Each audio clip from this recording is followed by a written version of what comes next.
जब 21 मई को एग्ज़ाम होगा लेखपाल का, तब ये 10 नंबर आपको फ्री में मिलेंगे अगर इन दो चीज़ों का आप ध्यान रखोगे तो।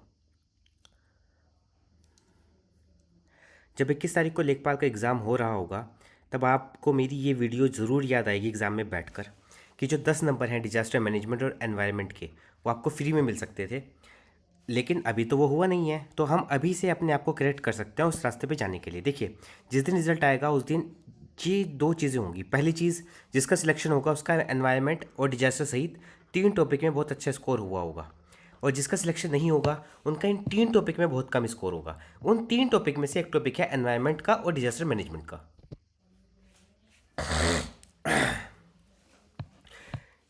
यूपी के किसी भी एग्जाम में अब तक बड़े लेवल पे डिजास्टर के क्वेश्चन नहीं आए हैं, एनवायरनमेंट के आते रहते हैं। और इस बात की शक्यता बढ़ जाती है कि जो डिजास्टर और एनवायरनमेंट का मिक्सचर आ रहा है इसमें हद से,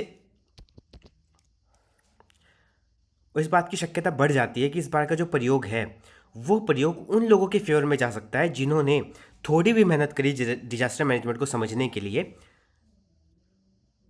और प्रैक्टिस और नोट्स में वेल डन किया।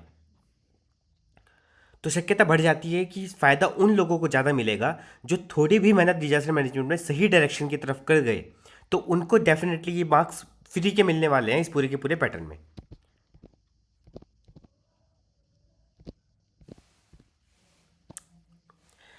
तो जिस हिसाब से इन्होंने सिलेबस बनाया है एनवायरनमेंट और डिजास्टर का, उसे देखने में तो लगता है कि 5 क्वेश्चन एनवायरनमेंट से आएंगे और 5 क्वेश्चन डिजास्टर से आएंगे। लेकिन डिजास्टर का सिलेबस अपने आप में काफ़ी बड़ा है, तो अंदाजा मेरा यह है कि 4 के आसपास क्वेश्चन आ सकता है एनवायरनमेंट में से, और मेजर सेक्शन रहेगा डिजास्टर का। यहाँ पर हमें समझना ये है कि हमें दोनों सेक्शन को एक साथ नहीं देखना है। एनवायरनमेंट एक अलग सब्जेक्ट है और डिजास्टर एक अलग सब्जेक्ट।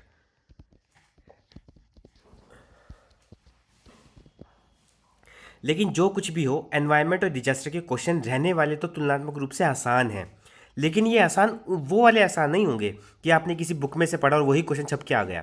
आसान होंगे कॉन्सेप्ट वाइज, कि जो आपने कॉन्सेप्ट पढ़ा वो कॉन्सेप्ट रिपीट हुआ। और इसकी मैं आपको गारंटी दे सकता हूँ कि कॉन्सेप्ट वाइज अगर आप पढ़ोगे तो ये 10 के 10 नंबर आपके हो सकते हैं। और मैं इतने बड़े बड़े दावे इसलिए कर रहा हूँ क्योंकि मैंने यूपी पीसीएस के, यूपी ट्रिपल एस सी के क्वेश्चन, और ये बड़े बड़े दावे मैं इसलिए कर पा रहा हूँ कि यूपी ट्रिपल, और ये बात मैं आपको इसलिए बोल पा रहा हूँ क्योंकि यूपी ट्रिपल एस सी के क्वेश्चन पेपर को जब मैंने एनालिसिस करके पैटर्न को समझा है, उसके बाद मैंने ये चीज़ें स्कोर की हैं लगातार। 99.72 का परसेंटाइल, 99.2 डीवी लेखपाल का, वीपीओ का और यूपीपीसीएस का प्री एग्जाम, ये चीज़ें मैंने लगातार अचीव की हैं सिर्फ इस पैटर्न को समझ के, और मैं भी आपके साथ वो शेयर कर रहा हूँ।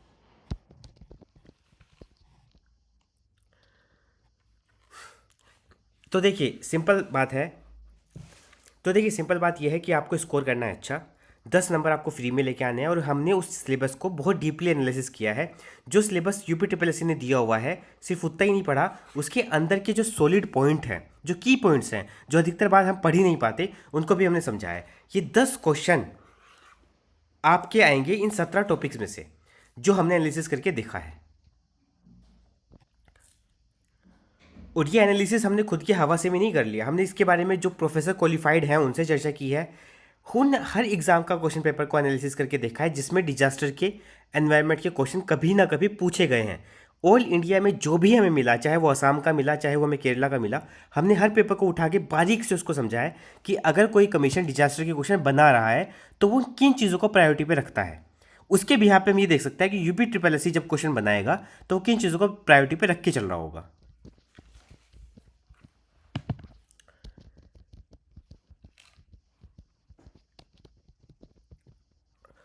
और जस्ट हम बात ही नहीं कर रहे हैं, हमने डिजास्टर के क्वेश्चन की जो पीडीएफ बनाई है वो ऑलरेडी अपने टेलीग्राम चैनल पे अपलोड कर दी है।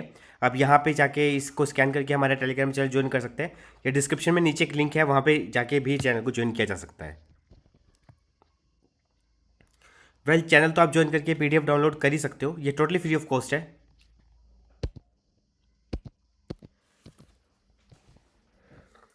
लेकिन अब समझते हैं कि एग्ज़ाम में आपको किन किन 17 टॉपिक्स को पढ़ना है ताकि वो एग्ज़ाम आपका क्लियर हो जाए और लेखपाल की जॉब आपको मिल जाए।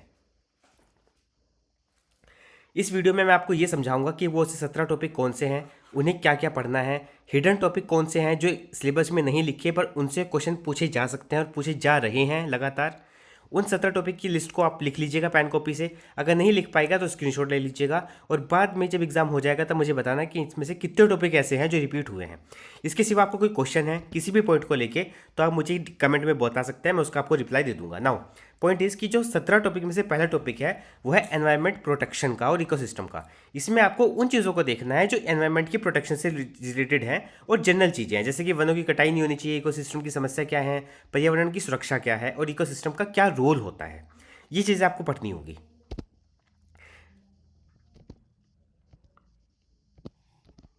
जब आप सेकंड टॉपिक पर आते हो तो आपको वाइल्ड लाइफ कन्वर्जेशन के बारे में पढ़ना है। उसमें आपको पढ़ना होगा प्रोजेक्ट, जितने भी एनिमल से रिलेटेड प्रोजेक्ट है उनका प्रोजेक्ट पढ़ना है। नेशनल पार्कों की डायमेंशन पढ़नी है कि कहाँ कहाँ पर हैं, कुछ वाइल्ड लाइफ सेंचुरी भी पढ़नी है, और कोशिश कीजिएगा कि यूपी के अकॉर्डिंग इनको पढ़े, कि यूपी के रिलेटेड सबसे पहले पढ़ो, उसके बाद ऑल इंडिया के मेन मेन चीज़ों को पढ़ो।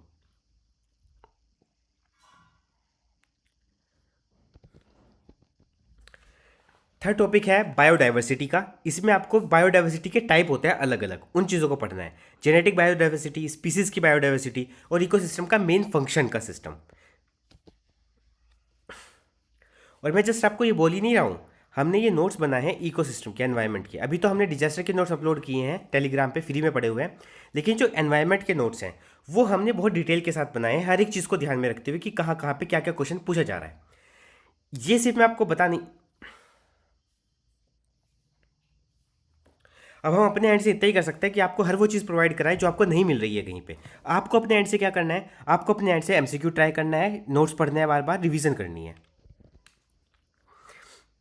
नेक्स्ट यूनिट है जैव विविधता की। इसमें आपको अलग अलग तरह की जैव विविधता पढ़ने को मिलेगी, हॉटस्पॉट पढ़ने को मिलेंगे, संरक्षण से जुड़े हुए कानून पढ़ने हैं आपको। अब ये सब चीज़ें बड़ी कॉम्प्लेक्स हो सकती है आपके लिए, आपको लगेगा यार 10 नंबर के लिए मुझे इतना सब कुछ पढ़ना है। इसलिए तो मुझे कुछ लोग बोलते हैं कमेंट सेक्शन में कि आप यूपीएससी की तैयारी करा रहे हो। सी, अगर यूपीएससी की तैयारी इतनी सरल होती तो भाई हर कोई आईएएस और आईपीएस बन चुका होता। सी, अगर आप सोच सकते हो कि 10 नंबर के लिए तो सब कुछ पढ़ना पड़ेगा। कमेंट सेक्शन में पढ़ता हूँ कभी कभी तो लोग बोलते हैं कि ये तो यूपीएससी का सिलेबस है, यूपीएससी की बुक लिस्ट बता रहे हो। अगर आपको ऐसा लगता है कि इतनी सरल किताबों से पढ़कर यूपीएससी निकल रहा है तो आप एक डिल्यूजन वर्ड में रह रहे हो। अगर इतनी एनसीईआरटीज़ को पढ़कर ही यूपीएससी निकल रहा होता तो हर कोई गली में आईएएस पीसीएस हुआ करते।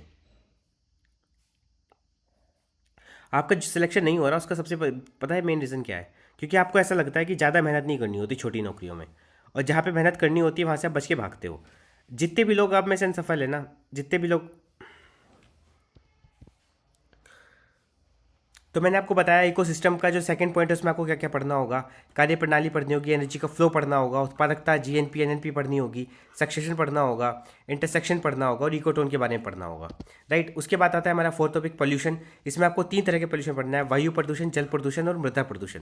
ध्वनि प्रदूषण भी पढ़ सकते हो नेचुरली वे में। उसके बाद जो छोटी मोटी पढ़ते हैं वो भी चीज़ें, वो बहुत माइनर माइनर कॉन्सेप्ट्स है, पढ़ोगे तो याद हो जाएगा। और ये भी देखिए, आपको हो सकता है देखने में बहुत बड़ा लग रहा हो कि सब मुझे इतना सब कुछ पढ़ना है, वाइल्ड लाइफ कन्वर्जेशन में मुझे इनसे एक्स पढ़ना है, ये मुझे याद कैसे रहेगा? इन्हें याद करना बड़ा आसान है। और मैंने ये नहीं कहा है कि मैं आपको सिर्फ नोट्स ही प्रोवाइड कराऊंगा, मैंने ये भी सोचा है कि जब नोट्स प्रोवाइड करा ही रहा हूँ मैं आपको, तो हो सकता है कि कुछ लोगों के समझ में ही ना आए कि क्वेश्चन पेपर चल कैसे रहा है। तो हम एक वीडियो लेक्चर ले लेंगे बहुत लंबी, लगभग वो 3 से 4 घंटे की वन शॉट वीडियो होगी, जिसमें सब कुछ एनवायरनमेंट का पूरा पोर्शन हम कवर करा लेंगे, जिसमें डिजास्टर मैनेजमेंट भी कवर होगा, और 10 नंबर वहाँ से आपके आ जाएंगे। अगर आपने उस वीडियो को 1 या 2 बार भी देख लिया तब आपकी 6 से 7 नंबर तो श्योर हो ही जाएंगे। उस वीडियो को देख लिया अगर आपने उस वीडियो को 3 बार देख लिया, जो हमारे दिए गए नोट्स हैं उनको 5 बार पढ़ लिया, और जो हम टेस्ट दे रहे हैं उनको 7 बार रिवाइज कर लिया, तो मेरी मान के चलिए कि 10 में से 10 नंबर आपके आ जाएंगे। क्योंकि मेन काम क्या है, आप कितना याद रख सकते हो चीज़ों को उस 2 घंटे के प्रेशर में। उसके बाद बायोडाइवर्सिटी के क्वेश्चंस हैं, मैं आपको बता ही चुका हूँ इसमें से कौन कौन से आएंगे ना। पर्यावरण प्रदूषण के भी हम डिस्कस कर चुके हैं। उसके बाद आता है ये टॉपिक 6 है एक्चुअली, पर्यावरण प्रभाव आकलन। देखिए, अगर इस टॉपिक से क्वेश्चन आया, वैसे तो शायद ना आए, पर अगर इस टॉपिक से क्वेश्चन आया तो बहुत इजी लेवल का क्वेश्चन होगा, लेकिन वो भी क्वेश्चन सोल्व नहीं होगा किसी से। मैं ये बात आपको लिख के दे रहा हूँ अभी, और जिससे भी वो क्वेश्चन सोल्व हुआ उसको 1 नंबर की एज फ्री में मिल जाएगी औरों से। इस बात को आपको ध्यान रखना है कि जो एक नंबर कंपटीशन में मैरी करता है। बहुत सारे लोग कमेंट करते हैं कि मैं 1 नंबर से कट ऑफ से रह गया, आधे नंबर से कट ऑफ से रह गया। मैंने भी कई कमेंट पढ़े अपने वीडियोस के नीचे। तो आपको इस बात का ध्यान रखना है कि आपका एक भी नंबर कहीं से मिस ना हो। और ये मैं आपको टॉपिक बाकायदा लिस्ट करके दे रहा हूँ कि जो पर्यावरण प्रभाव आकलन का टॉपिक है, इससे जो भी क्वेश्चन आएगा वो फ्री का होगा, अगर आपने एक बार ऊपर से भी इस टॉपिक को पढ़ लिया। जलवायु क्लाइमेट चेंज के क्वेश्चन आएंगे, जिसमें global warming, international climate agreements आते हैं, यूएनएफसीसी का रोल आएगा, क्योटो प्रोटोकॉल या पेरिस एग्रीमेंट। ये बहुत ऊपर ऊपर से नहीं आएगा, पर बहुत ज़्यादा डीप भी नहीं जाना है, ठीक है। तो जो आपको नोट्स मिलेंगे एनवायरनमेंट के, डिजास्टर के तो अपलोड हो चुके हैं, पर जो एनवायरनमेंट के नोट्स आपको मिलेंगे वो एक लेवल डीप जाकर होंगे। जो यूपीएससी हम सोच रहे हैं कि पूछेगा, हम उसे एक लेवल डीप जाके इस चीज़ को समझेंगे, और हम इन सारी चीज़ों को पढ़ेंगे। कहीं से भी कोई क्वेश्चन आए तो हम उसको किसी भी तरह से मिस ना करें। सेकंड पार्ट है डिजास्टर मैनेजमेंट का। इसके नोट्स ऑलरेडी अपलोडेड हैं टेलीग्राम चैनल पे, आप वहाँ पे जाके इसको देख सकते हैं, राइट। इसमें क्या क्या है, भारत में जो आपदाएं आती है, नेचुरल आपदा, वो किस किस रूप में आती है। देखिए, लेखपाल का एक जो काम होता है वो ये भी होता है कि वो गाँव की रिपोर्ट करके देगा कि इस गाँव में क्या क्या वनरेबिलिटी है, इस गाँव में क्या क्या प्रॉब्लम्स आ सकती हैं। वो हेल्थ की भी रिपोर्ट देता है, वो डिजास्टर की भी रिपोर्ट देता है, वो अदर क्लाइमेट एक्शन की भी रिपोर्ट देता है, राइट। तो आपके लिए इस सिलेबस में इसीलिए जोड़ा गया है क्योंकि ये आपका रोल होगा। अगर आप अभी नहीं पढ़ोगे तो आपको इन द एंड ट्रेनिंग में पढ़ना पड़ेगा, पर उसके लिए सिलेक्ट भी तो होना है, और सिलेक्ट होने के लिए ये चीज़ पढ़नी ही पढ़नी है। अगर आपने डिजास्टर एनवायरनमेंट को नहीं पढ़ा और 2 से 3 नंबर का स्कोर आपने इसमें किया, तो आपका सिलेक्शन होने की काफ़ी संभावनाएं घट जाएंगी। जो टॉपिक 8 है उसमें गैर पारंपरिक सुरक्षा खतरे है। मैं इसको आपको बता रहा हूँ, इससे क्वेश्चन आएगा, इसकी संभावना काफ़ी कम है, लगभग ना के बराबर है, क्योंकि इसमें क्वेश्चन जो टॉपिक्स है, जैसे महामारी का हो गया, बायोटेररिज्म का हो गया, टेररिज्म का हो गया, पशु महामारी का हो गया, इस तरह के क्वेश्चन होंगे। तो हो सकता है इससे क्वेश्चन ना के बराबर है, लेकिन फिर भी इसको ऊपर ऊपर से तो पढ़ के जाइएगा। 11 टॉपिक में आते हैं, 10th और 11 टॉपिक सेम सेम है ऑलमोस्ट। इसमें आपको आपदा प्रबंधन एक्ट के बारे में पढ़ना है 2005 के। इसको बहुत कॉम्प्रिहेंसिव वे में आपको पढ़ना होगा। इसमें आपको चैप्टर्स देखने होंगे कि कौन कौन से चैप्टर्स हैं, उन चैप्टर्स में सेक्शंस कितने हैं, ये सब आपको इसमें देखना है। उसके बाद इन्हीं चैप्टर सेक्शन में जब आप पढ़ोगे तो आपका एनडीएमए क्लियर हो जाएगा, एसडीएमए क्लियर हो जाएगा। इसके बाद एक फंड भी आता है, स्टेट डिजास्टर मैनेजमेंट फंड। उसी तरह से नेशनल डिजास्टर मैनेजमेंट फंड भी आता है, वो मिटिगेशन के लिए भी है, डिजास्टर को फाइट करने के लिए भी है, तो वो भी आपको यहाँ से पढ़ना है। उसके बाद आपको इस सर्कल पढ़ना होगा, एसडीआरएफ फोर्स होती है, उसके बारे में पढ़ना है। बाद में आपदा कर रही संस्था कौन कौन सी है, बस यूपीटी पहले से तो लिख के छोड़ दिया, लेकिन एनडीएमए, आईएमए, सीडब्ल्यूसी, ये सब कुछ चीज़ें आपको पढ़ के जानी है। इन ऑर्गेनाइजेशन के बारे में पढ़ के जाना है। विश्व स्तर पे जो आपदा न्यूनीकरण के प्रयास है, सेंडाई फ्रेमवर्क, यहाँ से क्वेश्चन आएगा, 100% क्वेश्चन आने वाला है इस वाले सेक्शन में से, राइट। तो ये सब आपने देखा है कि किस तरह से क्वेश्चन आएगा, कहाँ कहाँ से क्वेश्चन आएंगे। हम आपके लिए जो मैं आपको बात बता रहा हूँ, जब भी आप डिजास्टर मैनेजमेंट का पढ़ने के लिए बैठोगे तो इस चीज़ों को अपने स्क्रीनशॉट के सामने रखना और समझना कि जो जो मैंने पढ़ा है वो चीज़ इससे मैच कर रही है क्या। अगर मैच करेंगी तो आप सही डायरेक्शन में जा रहे हो। अगर आप मैच नहीं कर रही हैं और आप बहुत ज़्यादा पढ़ रहे हो या बहुत कम पढ़ रहे हो तो दुविधा आ सकती है। देखिए, अभी आपसे एग्जैक्टली 75 दिन का समय आपके पास है। 75 दिन में अगर आप जितना डेली पढ़ रहे थे उसका अगर आप दुगना कर देते हो तो आपके पास 150 डेज़ हैं। 150 डेज़ ये गवर्नमेंट की जॉब लेने के लिए आपके पास बहुत गोल्डन चांस है, इसको मिस मत करिएगा। देखिए, अभी मैं क्या कर रहा हूँ ना, मैं हर एक सिलेबस को तोड़ तोड़ के आपको बता रहा हूँ कि इस सिलेबस में से क्या क्या पॉइंट आ सकता है। नेक्स्ट टाइम हम यूपी का जो ग्रामीण परिवेश है उसको डिस्कस कर रहे होंगे इस वीडियो में, और इसके लिए जो मैंने आपको वो भी बताया है, ये एनवायरनमेंट और डिजास्टर का, इसके लिए मैं एक प्रॉपर डेडिकेटेड वीडियो भी लेके आऊँगा आपके लिए, जो 5 से 6 घंटे की होगी। तो बेसिकली मैंने आपको तीनों चीज़ दे दी, मैंने आपको वीडियो लेक्चर दे दिए, मैंने आपको नोट्स दे दिए, और मैं आपको टेस्ट भी देने वाला हूँ। तो जो सारी चीज़ें आपके साथ मिल जाएंगी, मिक्स हो जाएंगी, और उसके बाद बहुत ईजी रहेगा आपके लिए अगर आप मेहनत। देखिए, and in the end of the day फ़ायदा सिर्फ उनका होगा जो सच में मेहनत करना चाहते हैं। जो लोग सिर्फ टाइम पास करने के लिए इधर उधर घूम रहे हैं, उनको कोई फ़ायदा होने वाला है नहीं, राइट। तो इससे बेटर ये है कि आप जाके इंस्टाग्राम चलाओ, आप ये वीडियो क्यों देख रहे हो, इसमें तो आपका एंटरटेनमेंट भी नहीं हो रहा। लेकिन हाँ, जो लोग आप में से मेहनत करने वाले हैं वो उनको मैं बता रहा हूँ कि जाके टेलीग्राम ज्वाइन कीजिए। ऑलरेडी 3-3.5 हज़ार लोगों ने ज्वाइन किया हुआ है इसमें, राइट। तो नंबर मैटर नहीं करते, जिसमें जो वहाँ पे दे रहा हूँ वो फ्री ऑफ कॉस्ट है, उसको जाके फ़ायदा उठाइए उसका। इस बार कोड से स्कैन करके आप टेलीग्राम चैनल ज्वाइन कर सकते हैं। और जो भी प्रोसेस है हमारा है, उस पूरे प्रोसेस में हम तब तक लगे रहेंगे जब तक लेखपाल का आखिरी एग्जाम की डेट नहीं आएगी। जिस दिन 20 मई 2026 की शाम तक मैं आपको टेस्ट देता रहूँगा, नोट्स देता रहूँगा, और आपकी पूरी कोशिश करूँगा कि एग्जाम आपका क्लियर हो जाए, राइट। तो मिलते हैं हम आपसे नेक्स्ट वीडियो में, जब हम एक कॉम्प्रिहेंसिव वीडियो लेके आएंगे डिजास्टर मैनेजमेंट को समझने के लिए, जो बहुत लंबी वीडियो होगी, लेकिन हाँ, इतना जरूर है कि एक ही वीडियो में सारी चीज़ें आपकी कवर हो जाएंगी।